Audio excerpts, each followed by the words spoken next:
Ara fa quasi 4 anys, amb la valentia de centenars de milers de valencians i valencianes, aconseguirem tombar l'estaca de més de 20 anys de governs de la dreta més reaccionària. Encara hi ha molt per treballar i, sobretot, molt per a garantir que el canvi sigui imparable. Generacions de valencianistes varen somiar una València on la seva gent se senta cuidada, per acabar amb les desigualtats que encara tenim,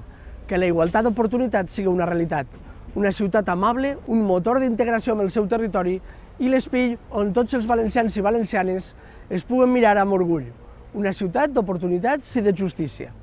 Ara és la nostra responsabilitat fer que aquest xicotet període de primavera es convertisca en una realitat ferma que mire cap al futur amb l'ambició de que les generacions presents i futures van a viure millor en una València millor.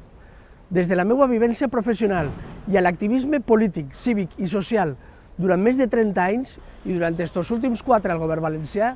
des de la determinació que les idees necessiten equips i xarxes per a fer-les possibles, crec que en aquest moment puc ser útil per a construir aquesta València cap i casal per al segle XXI. Amb aquesta convicció, vos anuncio la meva candidatura per a formar part de la llista municipal de València, per a sumar, per a avançar, per a integrar un equip capaç i solvent que lidere la transformació d'aquesta nova València. Aquell somni dels que ens precediren és també el meu somni i ara el podem fer realitat, per nosaltres, però sobretot pels nostres fills i filles i pels que vindran. Amb el cap i amb el cor fem-ho possible.